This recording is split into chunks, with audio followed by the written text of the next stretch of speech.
The 417Gamers is a group of board, tabletop, and card gamers in the 417 area code. This is the podcast.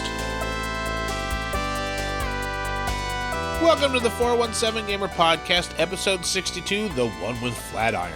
In the 4, Andrea and I talk about 4 games that we've been playing recently: Viking Seesaw, Sweetlands, Nusfjord, and Creature Comforts. In the 1 topic of the show, we discuss and review the worker placement, engine building construction themed game, Flatiron, published by Ludanova and designed by Isra C. and Ira S. And in the 7, we talk about 7 games that we think you might like if you like Flatiron. Without further ado, the 417 Gamer Podcast. Welcome to the 417 Gamer Podcast. My name's Rick. And I'm Andrea. In the 4, we like talking about 4 games that we've been playing recently. You know we like our dexterity games. So, we will recommend a small Reiner Knizia little box game published by... Who is this published by? Popcorn Games, Itten, Lafka Studios. It's published by quite a few. This is called Viking Seesaw. In Viking Seesaw, players are placing... They have a pile of loot and luggage that they're placing on this... It looks like a boat that is on a pedestal that's like a seesaw. Each of the different luggage, you've got... They're different materials. So you got something that's like brass or aluminum. That's like a little, maybe glass or plastic acrylic piece, a wood piece. So you're loading them up, and if you knock anything off, it goes back to your pile. You're trying not to tip the ship, and you definitely don't want to knock stuff off. It was cute. Harder than it looked. But in the end, we played it a time or two, and even though it's a small little game, I don't know that when we would pull it back out. Yeah. If you had we were talking to a group that they have an RV and they drive around. They have only room for small games. Yeah. And that would have been perfect for them. Like if it fit right there, and you have one of those small little tables that's your game space. Absolutely, that's a dexterity game. Not trying to knock stuff over. We have other games that do similar stuff that we like a little bit better. Yeah. I mean, even the mass market game Topple, where I had that little pedestal that moves back and forth, and you put the pieces on there. Right. I think I like that game better. But that also plays, I think, 4 players. Viking Seesaw plays 2 to 4. Mm-hmm. It does. It's so fun little action dexterity game. Good, not great. Glad we tried it. It's no longer in our collection. Sold it to some people who had been looking for it, actually. Yes. So, we're glad that as of this recording, we sold it in a bundle-roo to some other people's. I don't remember what else was in the bundle-roo, but it's gone. It will be missed? Probably not. The next game I'd like to talk about is Sweetlands. Sweetlands is designed by Tosca Cho and published by Yubikawa. Sweetlands is a heavy game, and Board Game Geek lists at a 4.14 out of 5. In Sweetlands, it's a kingdom that all the buildings are confection-themed buildings. There's like a brownie hut. There's a sundae shop or a sundae place. And you are summoned by a royal edict that you and your players are challenged to build the most magnificent city that you can. And if you do, you get to ascend as the new ruler of the Sweetlands. It's a heavyweight Euro with over 200 cards, 14 unique characters. Each character has a different power, so you get a character board. You have your starting resources, which are different from other people. There's an action board that you have a hand of cards. That's how you spend to take some actions. Or you can play those cards. And when you play those cards, you can potentially play them into a pile, or you can add them to another place where you can activate them over and over. It sounds like there's a lot there because there is a lot there, and I just scratched the surface. So Ben, that usually comes on our New Year's episode to talk about favorite games of the year, this was in his favorite games, and he kicked the crap out of me because he's played this a handful of times. This was my first one, and he taught it well. But it's you know how some of those midweight Euros, you don't feel like you know exactly what you're doing until like round 2 or 3? That's this, but then I didn't even know what a strategy looked like, let alone I still don't know what a good strategy looks like. And I didn't know what a strategy looked like until we were done. It's 5 rounds, which doesn't sound like a long time, but because there's so many things you can do, and by the time you get to the 5th round, you have some. I had a little bit of an engine going. Ben's engine was just cooking. He's like, I can do this, and I can put out these, and I've got these little chocolate bunnies that go over here, and I've got this hut, and I'm over in the marshlands, and I'm over here. I'm like, how are you doing all this? He's like, I don't know. I just do this, this, and this. I'm like, oh. I was over here in the water and the mountains, and I was trying to get to these ports. And he was like, oh, yeah, that's important, too. And I think I'll get there, but... So, Ben knew how to get all do the moving and the shaking to get all the stuffs. I didn't learn how to do all of it until I got through the game, and that's perfectly fine, because that's some of my favorite games, is the games I think about after I'm done playing them. And this is absolutely there. And I told you, I've said, hey, I would love for you to try and play this game with me, if I can get my hands on it for a decent price, because I'm not spending. I think Game Steward has the all-in for like $300 or $400. I'm not spending that. Oh, wow. But if I found it for like, I don't know, $120 or below, I'd pick it up, play it with you, and wait for you to be like, yeah, I tried again, or be like, no, that hurt my head. But Sweetlands, deep, heavy game, love playing it, absolutely look forward to my next play. So, we talked about Fields of Arle, and we liked it. Heavy, worker placement, a lot of actions, a lot of stuff. But as heavy as it was, we thought it was a little obtuse and it didn't need to stay in our collection. So we played another Uwe Rosenberg game with our friend Ethan, and that game was...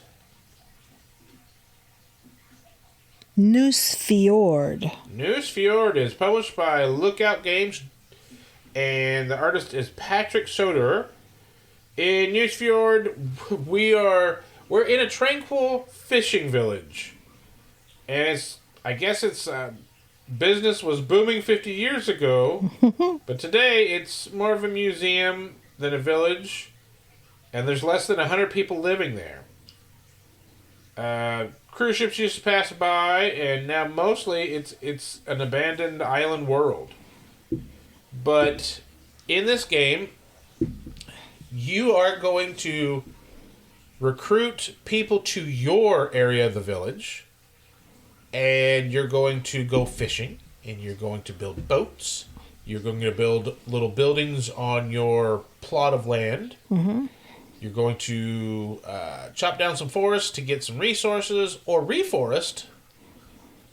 At the end of the game, you're going to get points for your buildings. You're going to get points for some of your people you've recruited.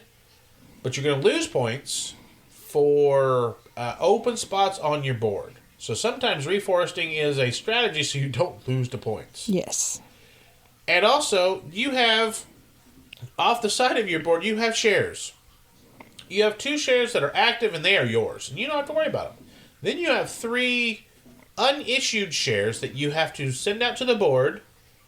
And if you want to make sure nobody's going to steal your stuffs, you need to get back in there on a future turn and reclaim them. Issuing shares on the board is going to give you some monies, which is nice. But you can go back there and then claim all of the shares that anybody's put out there. Mm-hmm. And what shares do is whenever you go through the fishing round or the fishing phase of a round. You pay, you feed your people, you pay your shares, and then you pay the shares that anybody else has. And then the leftovers go on your board. It's a very dry theme. The mechanics are very sound. And if Ethan wants to play it again, I'd play it again. It's got a weird round mechanism. There's 7 rounds, and it's got this little triangle thing that you have to point at the players and be like, you do this round, you do this that round. Mm-hmm. In this round, more buildings come out. In this round, you get a private building that you can build, but if you haven't built it within 2 rounds, it goes out and anybody can build it. I enjoyed it. I liked it better than Fields of Arle. But with Ethan having Nusfjord, I don't think we need it. Yeah, I enjoyed it, but I don't have a hankering to go play it again. No, I think we have the Uwe games that we kind of want. Last but not least is a cute game. We absolutely adored... Creature Comforts. Well, we adored Maple Valley. Mm-hmm. And this is the precursor, as you said, Creature Comforts. This is designed by Roberta Taylor. It's published by Kids Table Board Games, and the artist is Shauna J.C. Tenney.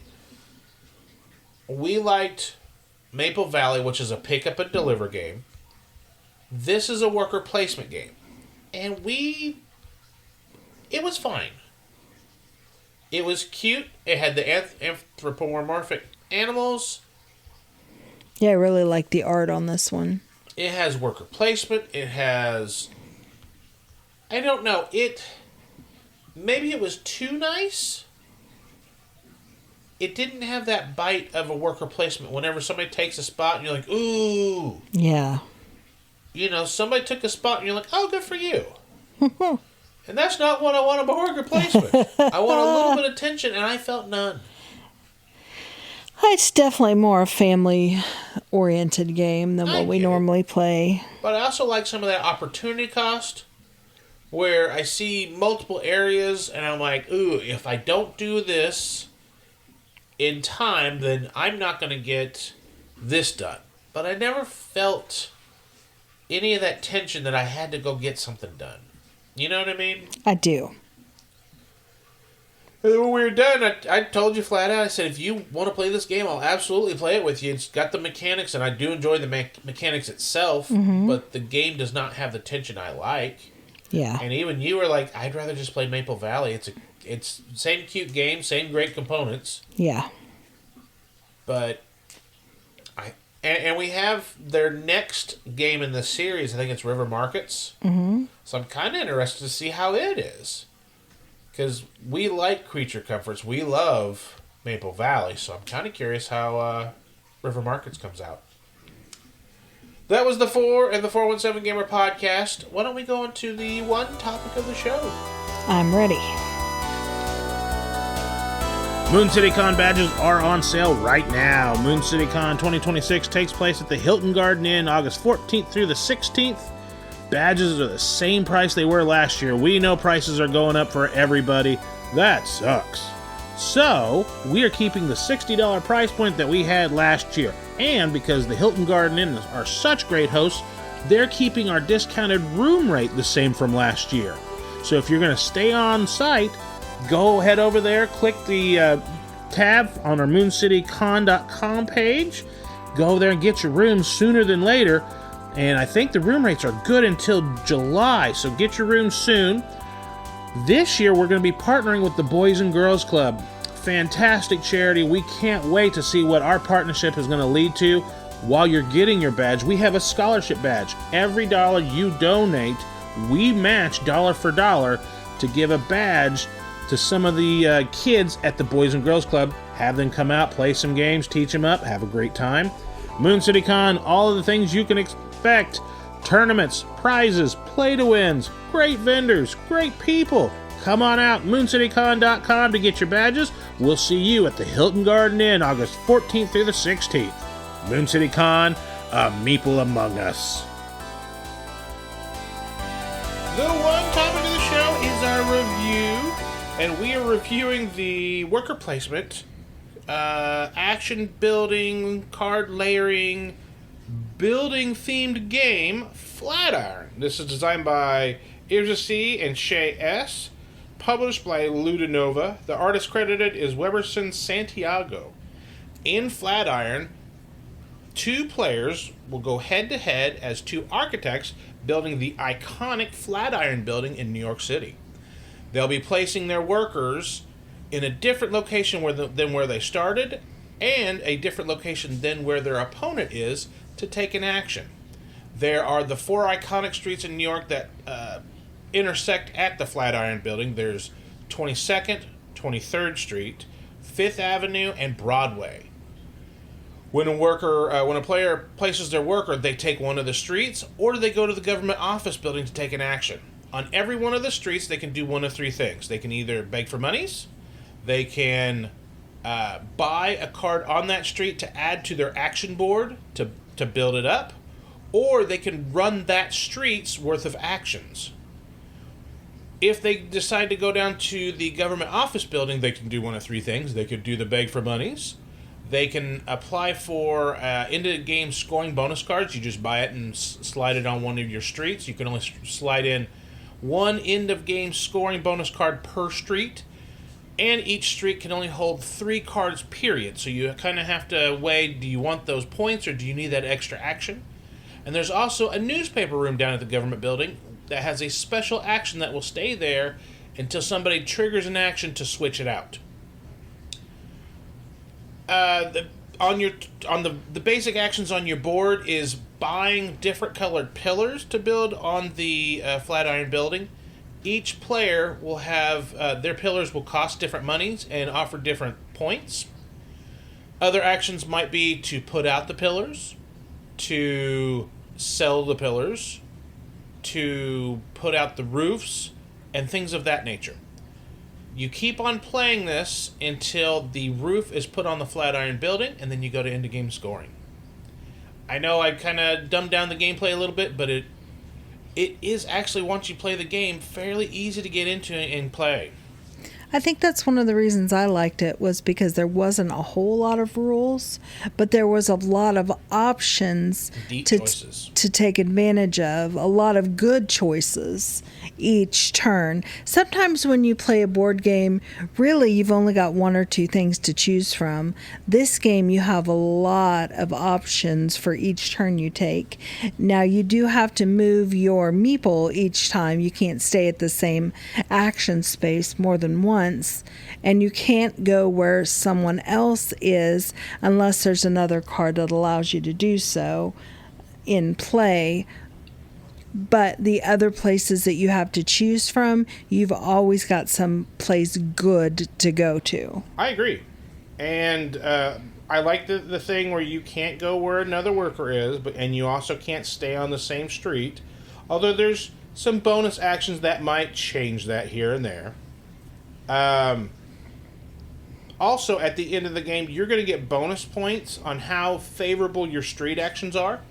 So the more powerful actions you put on your streets usually come with negative connotations. They have a thumbs down. People are not happy because maybe you're doing shady things. But you're doing a lot of stuff, but you're just not doing them the most proper way. But the lesser actions tend to have more favorable reaction from the people, like, hey, good job only getting $1. But if you take the action that gives you $4, like, hey, where did you get $4 at? Right. But sometimes it's worth it to get the thumbs down. Yeah. What is that? That's what it did. Okay. I got my rubric and my equations, and my equation said I was already at 337 points. I'm like, I haven't put anything in. It's because I copy and pasted wrong. Oh, no. Anyway, whenever we review one of these games, we go by 5 criteria. We look at presentation. How does it look on a retail shelf? How does it look on our shelf? And how much do we want to pull it off and play it? Components and rulebook. How nice are those components to handle? How easy is that rulebook to get through? We look at gameplay. How well does the game play? How intuitive is it? How easy is the teach? How easy is the learn? Theme. Do you like the theme? Does the game kind of evoke its theme effectively? Or is it just kind of there? And then it factor. How much do you want to play this game? We have a large supply of games in our arsenal. Is this something that we pick out of other games?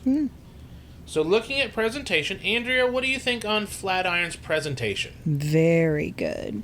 I think not only do I really like the box art, it looks like the Continental from John Wick on the cover. It looks real good. And on the table presence is really good because as you're building up the tower, it's very eye-catching and the cards look good. It's just got a really good layout. So I would give it 3.75. Ooh. I think I'm going to be... So from a retail perspective, I walked by this game a few times. I don't think the box pops on a retail shelf, but it is different from the rest of our games. So the box art, even on the spine, it does pop from where it sits on our shelves. So we're like, ooh, it's right there. Ooh, it's right there. Because we played this quite a few times. We did. We usually try and get games played at least 3 or 4 times before we review them. This one, I think we got 7 or 8 so far because it is... And that's something we'll talk about gameplay-wise. Easy to get into, set up. Get into that. Anyway, but presentation on the table, because you are building this. You're putting out the cardboard pieces and putting out the wood pillars to put out each floor. And it's got that 3D aesthetic, and I know it's just 2 players, but if you're just sitting at game night and playing a 2-player game till people show up, it's got that table presence, and people look at it and go, ooh, what's that? They do. How many does it play? I'm like, just 2. Why did you bring a 2-player game to game night? I'm like, we were just playing this till you guys showed up. Because it does play fairly quickly. Yeah, I think online it says 45 minutes, but I think you and I can get this in 30 minutes. We do. So, presentation, I'm going to go with 3.8. I'm slightly higher. I think the box is, like I said, a little bit lacking in a retail, but at our home shelf, I can select it and pick it out because it's... font. Its font is striking compared to the rest of the box art that we have. Yeah. And the table presence for its size and its price point, I think it's better than most. So I agree. I'm going to have a 3.8. Andrea, components and rulebook. What do you think about the components? Good heavy pillars. Good weight to them. The cards, we've played through it multiple times. They've held up real well. No scuff marks or folding in the cards so far. I'm actually going to be probably a 3.9 on this. Yeah. I'm going to give it a straight 4 because not only that, the cardboard tiles that you use for the floors, nice thick cardboard. Yeah. I don't have anywhere, and you shuffle them. You shuffle them because there are 4 starting floors that you'll start with. You'll pick one of those. Then you'll shuffle all the rest of them out, and you'll pick 4 more floors to go in the stack for your floors that will be built, and then you put the roof at the bottom of the stack, and that's your timer. But all those tiles are very nice. The little newspaper articles, those are nice, thick cardboard pieces for as small as they are. Mm-hmm. Like you said, the pillars are just satisfying to grab. I know they're not much. It's a wood circle, but it's a thick column wood circle, and you're like, ooh. Good heavy pieces. Yeah. And maybe I don't want the orange one, but the orange one's worth the most points, and at least it's nice to grab it and put it on my board.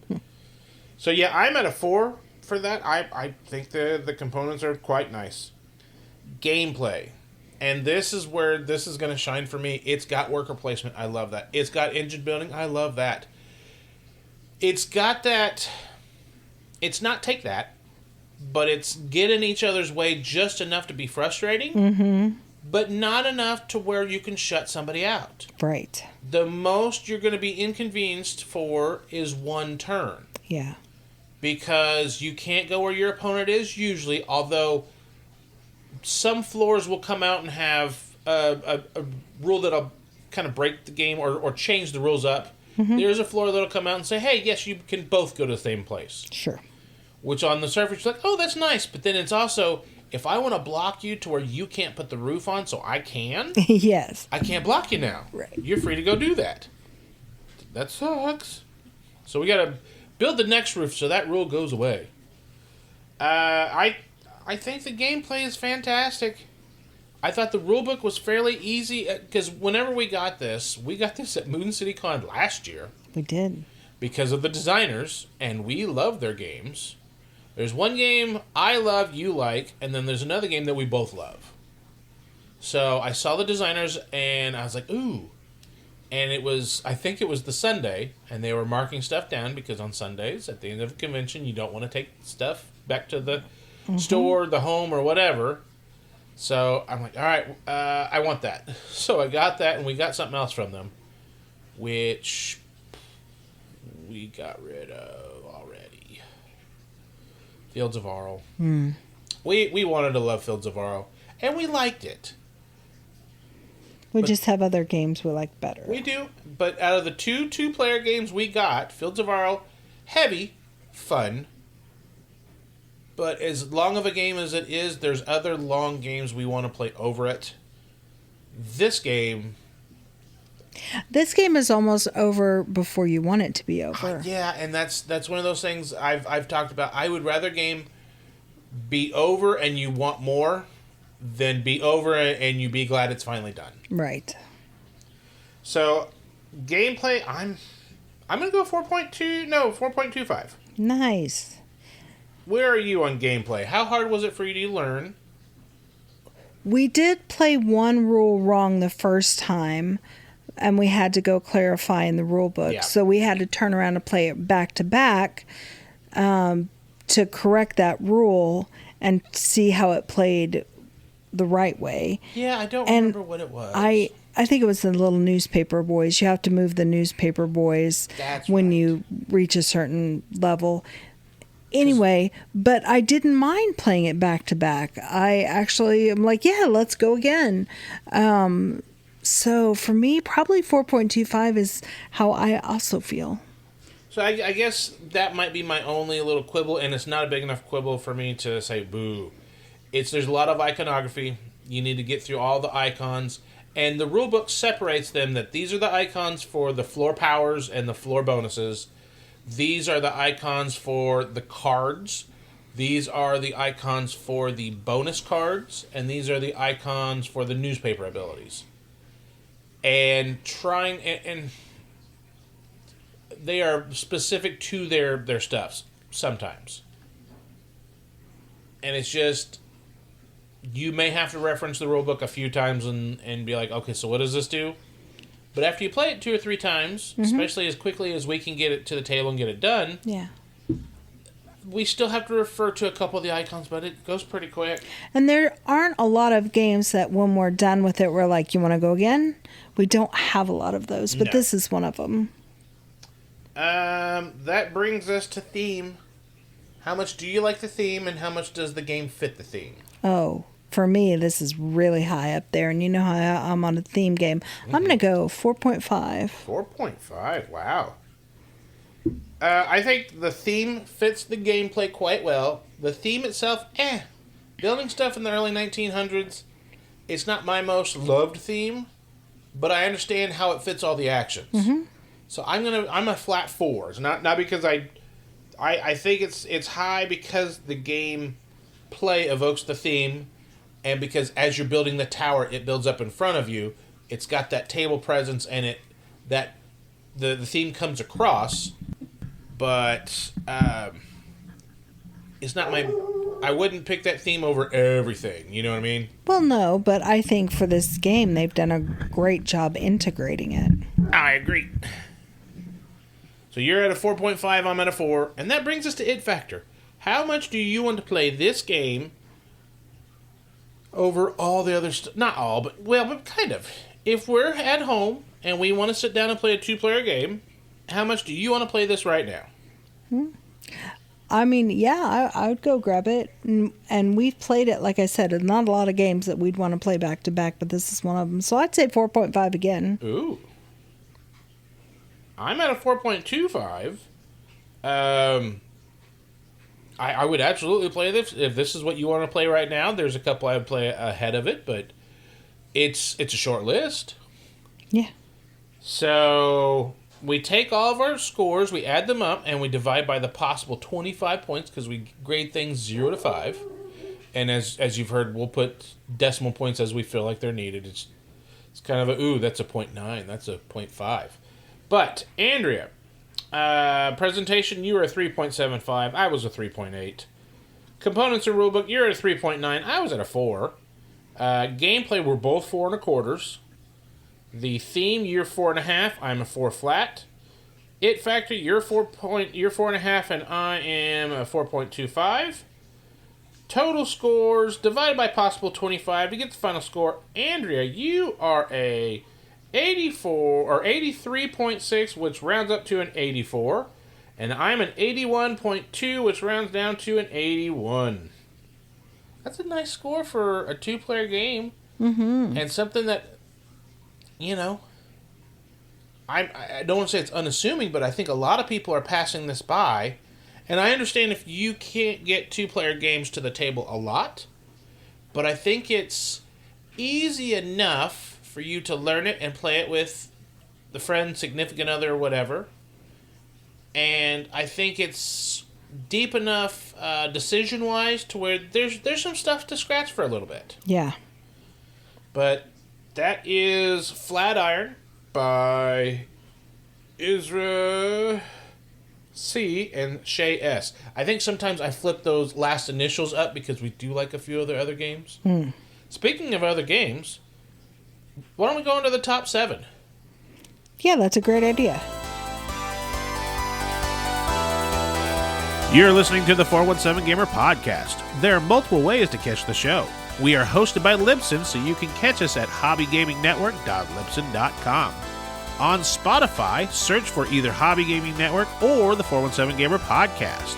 Also listen through our Facebook page at facebook.com/Hobby Gaming Network. And finally, we also post a YouTube version on the 417Gamer YouTube channel. The best way for you to interact with the show is either through our Facebook page at facebook.com/Hobby Gaming Network or on Instagram at 417_gamer_podcast. Now to the 7. For this 7 in the 417Gamer podcast, we're going to talk about 7 games that we think you might like if you enjoyed Flatiron. Number 7 is White Castle. So this is by the same designers. This is by Isra C and Shay S. So you can kind of feel some of their design blueprints in this game. You are, it is worker placement. You kind of can't go where other people are. You get in each other's ways. You'll take things that other people want. And the theme is building. You're building the White Castle, the Himji Castle over in Japan. And I think it's a nice worker placement. I think it plays okay at 2, great at 3, really good at 4. And we haven't played the expansion, the Matcha expansion, but that is on our to-do list. Number 6. Galactic Cruise. Yes. Now, this is a much heavier weight game than Flatiron. Yeah. But it has a lot of similar mechanics. It's worker placement. You're going places to get things to build your cruise ship, your galactic. You build your rocket up. But again, if a Flatiron is a 20, Galactic Cruise is 100. Weight wise. And that's designed by T.K. King, Dennis Northcott, and Colton Thompson. This is published by Kinson Key Games. A lot heavier, nice components. Very nice components. Is a beast to set up, is a beast to put away. But if you want something very thematic, very worker placement-y, that does give you that satisfaction after you've played and like, ooh, look at all the stuff I've built on the table. It's there. Number 5. Rolling Heights. So this one is for theme. And we do like Rolling Heights. We just don't have room for it anymore. Rolling Heights is AEG Games. We kickstarted it. We played it. You are building towers and skyscrapers on a board. They look like little Lego pieces as you stack them up. They don't stick. So be careful. You can knock them over very easily. I may have done that many, many times. This is by John DeClaire. That's the designer. I was trying to find that. Very cute game. The way you get your actions is you take meeples and you roll them in a tray. And depending on if they're standing up, leaning on their sides, or laying on their back, depends on how much work your meeples did for you. So it is cute in its theme. It is fun. It follows the building overarching theme. So Rolling Heights is our number 5. Our number 4 is Flamecraft. So Flamecraft, while not the theme is not there, the mechanics are. So this has a worker placement. You have one dragon worker that is going to different stalls to take actions. So if people are in the way of the action you want at a stall, you can't go there. You can go to a different spot at the stall, but that action is going to be a little bit different. So there is that same thing as Flatiron, where somebody might be at the exact action you want, and you may have to wait a turn for them to get out of your way. Mm-hmm. So that's there. Not only that, each stall as you're playing the game, you're going to be tucking cards over in the top of them to make those actions stronger throughout the game. So there's a little bit of that engine building. Also, whenever you pick up fancy dragons, there's that end-of-game scoring recipes that... end-of-game scoring conditions, I should say, that Flatiron has as well. Let's see here. Flamecraft is designed by Manny Vega. The artist is Sandra Tang and is published by Cardboard Alchemy. What's our next one? Number 3 is Cloud City. So Cloud City is the one that you really wanted on there, and I don't blame you because it is fun. Well, it's just got that great table presence where you're building something 3D up. Yes. And Cloud City also has tile placement, which Flatiron has a little bit. It also Cloud City is by one of the designers we like quite a bit, Phil Walker Harding. It is published by Blue Orange Games, and the artist is Fabrice Ross. As you're building Cloud Cities, you're putting up these pillars, and you're building these skyways to score your points. Very easy. This is probably the lightest of all the games on this list, but we like it quite a bit. Number 2, Tower Up. So Tower Up is the game we played at Geekway to the West last year. And it was... So Alan, one of our friends and proprietor of Metagames Unlimited, he picked this, and I looked at it and I go, this looks bland as heck. And he goes, I know, that means it has a shot to be excellent. And he was absolutely right. He was right. So this is designed by Frank Critton, Georges Larger, and Sebastien Ponchon. This is published by Monolith Games. In Tower Up, you're going to either draft cards to get your resources, and the resources are skyscraper pieces of beige, white, black, or gray. Beige or brown. It's brown, white, black, or gray. Or on your turn, you're going to build skyscrapers. And to do that, you have to build adjacent to another one, but you can't build the same color adjacent. And once you put the floor of what you want to start, then you have to pay for that by putting another floor on the skyscraper you are playing adjacent to of its color. Mm-hmm. So black pieces can only go on black skyscrapers, white pieces, so on and so forth.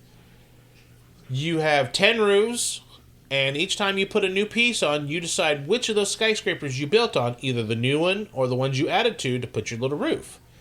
And whenever you put that roof on, you get to move on your player board. You've got 4 different construction vehicles of the colors of the buildings. It's way better than I thought it had any business of being. And I honestly, maybe this should have been our number 1. But because we love the design duo, we put the game that we both love, up as number 1. And that number 1 is? Red Cathedral. Red Cathedral is Shayas and Izrasi, this is building the Red Cathedral in Russia. It is...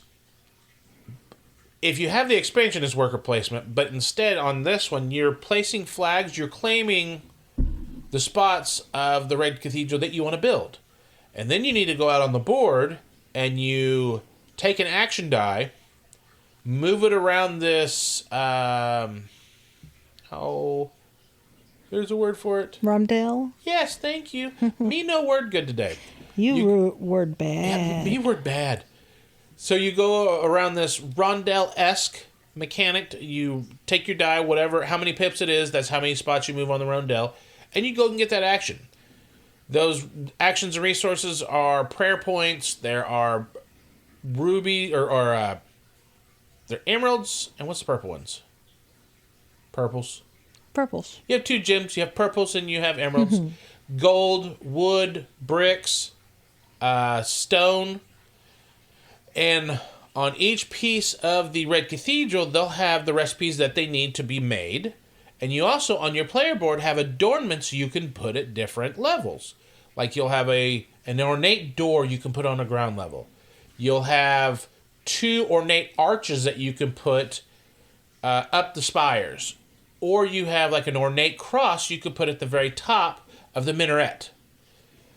And the game keeps on playing until somebody's built their final piece. It's either 6 or 8 pieces. Mm-hmm. When you build your final piece, everybody gets one more turn and you finish. It's fantastic. The actions are good. The theme is there. And I actually think Flatiron has a better theme. Or it ties its gameplay into its theme a little bit better. Yeah. But Flatiron only plays 2, where Red Cathedral plays 2 pretty good. It plays 3 and 4 fantastic, in my opinion. Yes. So, as far as this duo of games, if it's just me and you, I think we're playing Flatiron. Mm-hmm. I agree. But if we have 3 and 4, White Castle, Red Cathedral, or any of these other games, we didn't have a 2-player on here. Well, if you play at Flatiron and you have a 2-player game that you would recommend, head over to our Facebook page at facebook.com/Hobby Gaming Network. Or if you're listening to this on the YouTube, go down to the comments below, say hi, and tell us what game you would like to play, or what you think a good 2-player that you like as the same as Flatiron. Mm-hmm. But until next time, keep gaming. And the 417. And Barry Dog says, woof, woof, woof.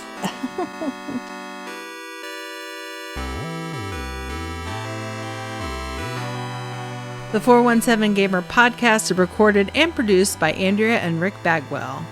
The intro music we use, Kind, Gentle, Beautiful Person, and the outro music, Making Up for Last Time, was created by Origami Replica. For links to our show notes, music, and guest links, head over to our Facebook page at facebook.com/Hobby Gaming Network. Until next time, keep gaming in the 417.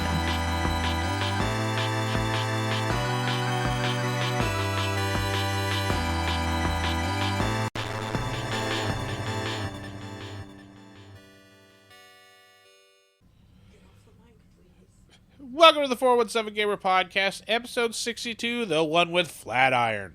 In the 4, Andrea and I talk about 4 games that we've been playing recently: Viking Seesaw, Sweetlands, Nusfjord, and Creature Comforts. In the 1 topic of the show, we review the building, worker placement, action selection. Oh, nope, that's terrible. Stop it. Welcome to the 417 Gamer. MoonCityCon is back with the same price. MoonCityCon 2026 Ampere's Meeple Among Us is taking place August 14th through the 16th at the Hilton Garden Inn.